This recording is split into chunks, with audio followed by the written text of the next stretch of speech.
Andhra మహానడులో Telangana ముచ్చటెందుకని AP ముఖ్యమంత్రి చంద్రబాబుపై BRS MLA Jagadish Reddy మండిపడ్డారు. గోబెల్స్ కూడా సిగ్గుపడేలా అబద్ధాలు చెబుతున్నారని విమర్శించారు.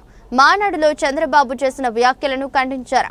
2004తోనే తెలంగాణలో చంద్రబాబు చరిత్ర ముగిసిందని చెప్పారు.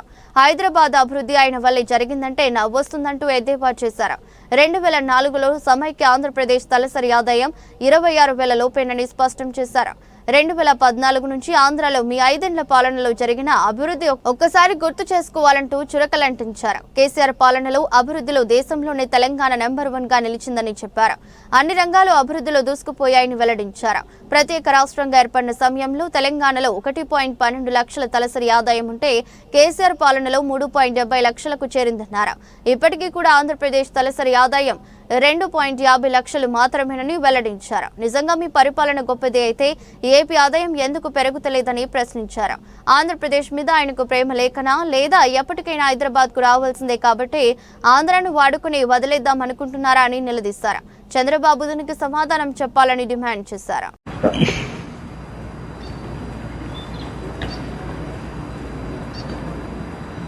ఈ మధ్యన మళ్ళీ చంద్రబాబు నాయుడు గారి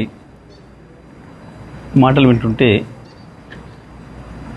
కొన్ని సందర్భాల్లో నవ్వొస్తుంది, కొన్ని సందర్భాల్లో ఆశ్చర్యం వేస్తుంది. ఎందుకులే ఎందుకు వదిలేద్దాంలేమని చెప్పి అనుకుంటే కూడా కొన్ని సందర్భాల్లో ఎందుకో తప్పకుండా మాట్లాడాల్సిన అవసరం ఉందని అనిపిస్తూ ఉంది. చంద్రబాబు నాయుడు వాస్తవానికి ఏది ఊరికనే మాట్లాడాడు, దాని వెనకాల ఏదో ఉంటుంది. తెలంగాణకు సంబంధించి, హైదరాబాద్ అభివృద్ధికి సంబంధించి చంద్రబాబు మాట్లాడే మాటలు చాలా హాస్యాస్పదంగా ఉంటాయి. కానీ దాంట్లో ఏదో మోసపూరితమైన విషయాలు కూడా ఉంటాయి. ఎందుకంటే ఆయన నిన్న మొన్న మాట్లాడింది, మహానాడులో మాట్లాడింది, అసలు అది తెలంగాణకి ఏమాత్రం సంబంధం లేని కార్యక్రమం అక్కడ.